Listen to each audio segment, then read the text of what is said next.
அவனால வீட்டுல இருந்து துரத்திடுவாங்க போல இருக்கு. ஏன்னா அவங்க வந்து ஜோசியம் பார்க்கறாங்க இல்லையா. நீ போய் உங்க வீட்டுல கேட்பா, உங்க வீட்டுல இருக்கக்கூடிய பெண்களை கேட்பா. நான் ரெக்கார்டு வச்சிருக்கிறேன், பேசுற ரெக்கார்ட் நான் வச்சிருக்கிறேன். உங்க வீட்டுல இருந்து யார் பேசினாங்க, ஜெயிப்போமா இல்லையான்னு சொல்லிட்டு கேட்டது நீங்க. அழகான பொம்மை அப்படின்னாங்க. அழகான பொம்மை கொஞ்சம் ஆபத்தான பொம்மை கூட. அதனால தூரம் நின்று மூஞ்சி தெரியாம பேசிக்கோங்க. மூஞ்சிக்கு முன்னாடி நேர்ல வந்தனா அழகான பொம்மை வந்து அப்புறம் என்ன. அவங்க வீட்டுல இருந்து நான் யார் எதிர்கட்சியில் இருக்காரு இல்லை, இப்போ அவங்க வீட்டுல இருந்து கூப்பிட்டு ஜெயிப்போமா இல்லையா அப்படின்னு சொல்லிட்டு கேள்வி வருது. அவனால வீட்டுல இருந்து துரத்திடுவாங்க போல இருக்கு. ஏன்னா அவங்க வந்து ஜோசியம் பார்க்கறாங்க இல்லையா. நீ போய் உங்க வீட்டுல கேட்பா, உங்க வீட்டுல இருக்கக்கூடிய பெண்களை கேட்பா.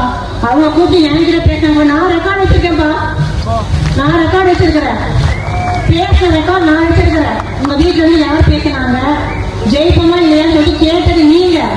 இப்ப இன்னைக்கு வந்து நீங்க வந்து நாங்க நாட்டுக்கவாதி, நான் வந்து ஜோசியம் ஜாதகத்தை வந்து நாங்க நம்ப மாட்டோம் அப்படிங்கிறீங்க. முதல்ல உங்க வீட்டுல கூடிய அவஸ்தா இருக்குங்க. அப்ப நாட்டுக்கு கொஞ்சம் நீங்க அட்வைஸ் பண்ணலாம். பேசாம இருக்கிறோம், பொறுமையா இருக்கும் அப்படின்னா போட்டு நம்மள வந்து நோண்டிட்டே இருக்கிறாங்க. சரி ரைட்டு, இங்க வந்து அழகான பொம்மை அப்படின்னாங்க. அழகான பொம்மை கொஞ்சம் ஆபத்தான பொம்மை கூட. அதனால தூரம் நின்று மூஞ்சி தெரியாம பேசிக்கோங்க.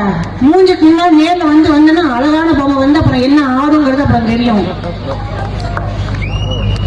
எனக்கு வந்து பேசும்போது சரியான கோபமான சரியான கடுப்பாயிடுச்சு. பேச முடியாது. பொதுக்கூட்டத்துல யார் கேட்பாங்க, இதெல்லாம் தூக்கி டெலிகாஸ்ட் பண்ணுங்க, நானோட பண்ணுங்க. எங்க தலைவர் கூட இங்க கேட்க மாட்டாரு. ஏன்னா அவருக்கே தெரியும் என்னெல்லாம் போட்டு தோளத்தாக்கிட்டு இருக்காங்க அப்படின்னு சொல்லிட்டு.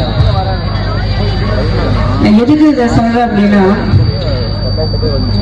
அதாவது வந்து பெண்கள் இத்தனை விஷயத்தையும் நம்ம வந்து தாங்கிட்டு இத்தனையும் பார்த்துட்டு ஒரு சின்ன கமெண்ட் வந்துச்சு பார்த்தீங்கன்னா வீட்டுல இருந்து உடனே போன் வந்து எங்க அம்மா கூப்பிட்டுருவாங்க. ஐயோ என்ன போல இப்படிலாம் கூப்பிட்டுக்கிறாங்க, இப்படிலாம் பேசுறாங்க, அத்தை கேட்டாங்க, மாமா கேட்டாங்க, பெரியமா கேட்டாங்க, பெரியப்பா கேட்டாங்க, நமக்கு தேவையா அப்படின்னு ஒரே வார்த்தை. இந்த தளபதி இருக்கிற வரைக்கும் நாங்க இதுக்கெல்லாம் எதுக்குமே அஞ்ச மாட்டோம். எதை பத்தி எனக்கு கவலை இல்லை. எனக்கு எங்க அண்ணன் இருக்காரு பலமா, அப்படியெல்லாம் ஒன்றும் நடக்காது. அந்த ஒரு தைரியமும் தன்னம்பிக்கையும் நம்மளுக்கு கொடுத்தது வந்து அது யாரும் கிடையாதுங்க, நம்ம தளபதி தான்.